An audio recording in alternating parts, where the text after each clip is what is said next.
I achieved 95% in GCSE maths. This was 228 out of 240 marks, and I genuinely think that I spent the least time revising for this subject out of every other subject in my GCSEs. And how I did this was using a few basic principles I will be sharing with you in this video to explain how you can make GCSE maths a very easy 9. So first thing you need to realize is that maths is a logical subject. Maths is the subject which tests your logical reasoning, your problem solving skills, and how you think about a problem, use the details given, the information, and you process the numbers, the values in maths specifically to provide you with an answer, and that is usually a numerical answer. So this is improved mostly from practice. The best way, this has been proven by many studies, for you to learn and remember something properly, for anything which is procedural information, anything which is formulaic, the best way to revise it is to keep on doing practice. And what that means is you do past papers, you time your past papers and you mark them. And for every mark you get wrong, you question why you got it wrong and you improve on it. You find out how to do it right and you remember that, you apply it next time you do a question.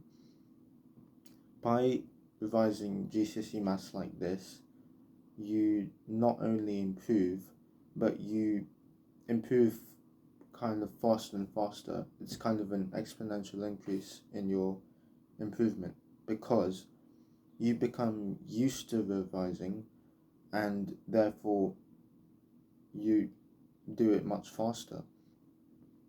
So you will become able to pick up on the patterns which come up in GCSE maths. You may not realize them now, but there's patterns in these questions. There's patterns in GCSE maths, and if you've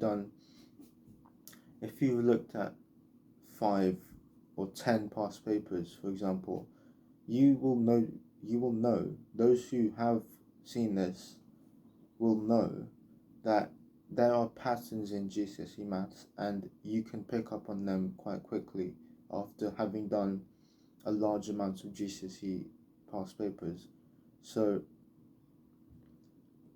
don't just do past papers, actively realize where you're going wrong and how you could have done better.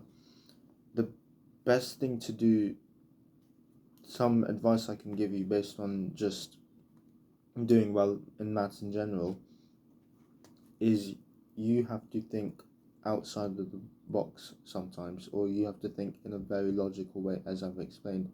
But if you actually try and remember that and apply it, you will tend to do better. You will tend to get more marks in your questions, get more questions right.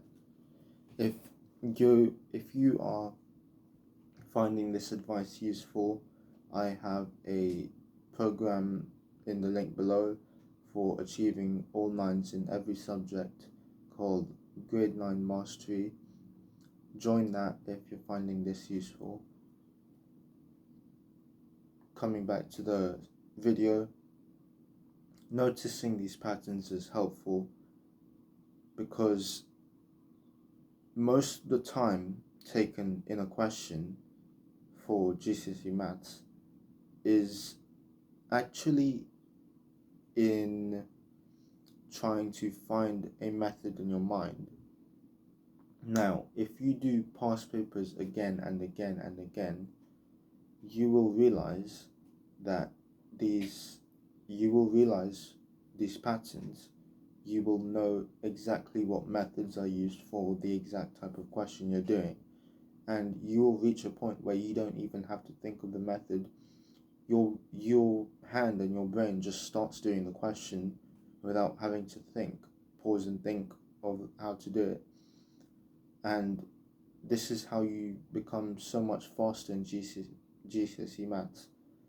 When I was doing my papers, I had 1 hour 30 minutes for each paper, but I was always done the paper in an hour. I had 30 minutes to pause, sit there and just look around, I guess, for GCSE. And this was done because I'd improved my speed, as I've explained, by becoming so used to the papers, the questions, that I do not have to even think to formulate a method in my mind. I just do the calculation, turn the page, move on. I'm quickly doing questions, saving time and getting them right with accuracy because I have done it so many times. I know what gets the most marks. And finally, I achieved 95% in GCSE maths. So that was 228 marks out of 240. I dropped only 12 marks, which is roughly 4 marks per paper, since there were 3 papers. And so I had a lot of papers which were 76, as this is here, and this is essentially everything you need to know for achieving a 9 in GCSE maths faster. The main actionable step for you now is just to do those past papers, get through the barrier of having done 5 papers, then 10 papers. You will, for every 5 papers you do, you will become a certain percent better in GCSE maths, and if you keep doing this, you will get very close and you might actually achieve that grade 9 for GCSE maths. Apply this today, and thank you for watching.